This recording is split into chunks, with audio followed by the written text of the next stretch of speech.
Here we go. So you can see the aggregate demand equation here. And you can see that it's made up of a number of components, but all you need to remember is aggregate demand is consumption plus investment plus government spending plus exports minus imports. So this is what I was talking about earlier. So if you spend on imports, it's actually demand for overseas products, not Australian products. So it's demand for something outside the economy, so that's why it's subtracted. Demand for things within our economy, so things like exports, government spending, investment, and consumption, that's added to the equation. Exports are also added because it's overseas demand, but it's for things that are within our economy. The only reason imports are subtracted is it's for demand for things outside the economy. So that's pretty much how the aggregate demand equation works. And you need to be quite comfortable with the equation, and you need to know everything. It's not too difficult. It's just C plus I plus G plus X. So 4 things you're adding, 1 thing you're subtracting. Okay, let's talk about aggregate supply as well. So aggregate supply is the highest possible quantity of supply. And that's pretty much called our productive capacity as well. Okay, so productive capacity, another important word that I should probably define.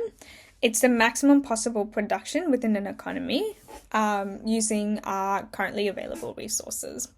So this is sort of going out onto another topic, the PPC, which we will talk about, but just want to highlight, so the relationship between aggregate demand, aggregate supply.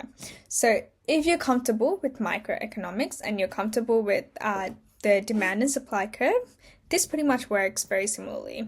But luckily, I have never seen an echo exam question where you actually have to draw out the aggregate demand and aggregate supply curve. If you had to draw it out, how would you draw it out?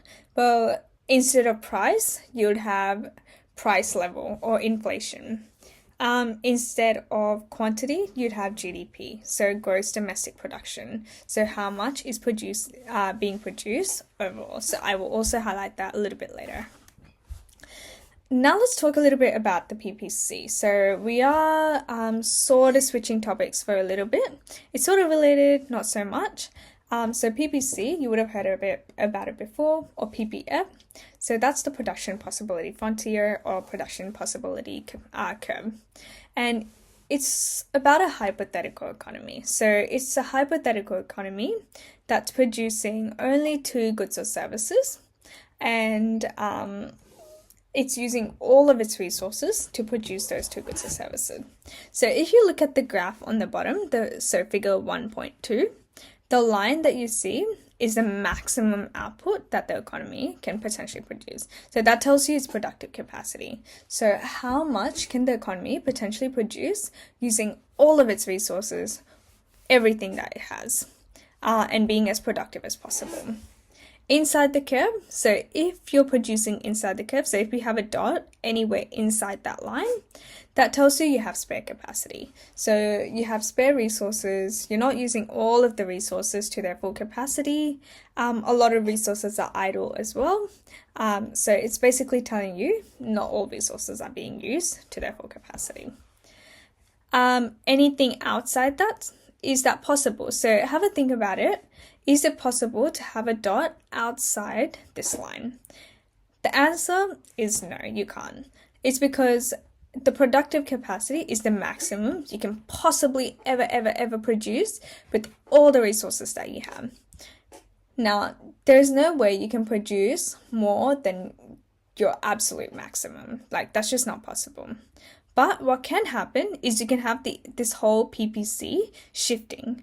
So let's say you suddenly discovered that you have more resources. Let's say you discover technology that can help you produce faster. So now you have better capital.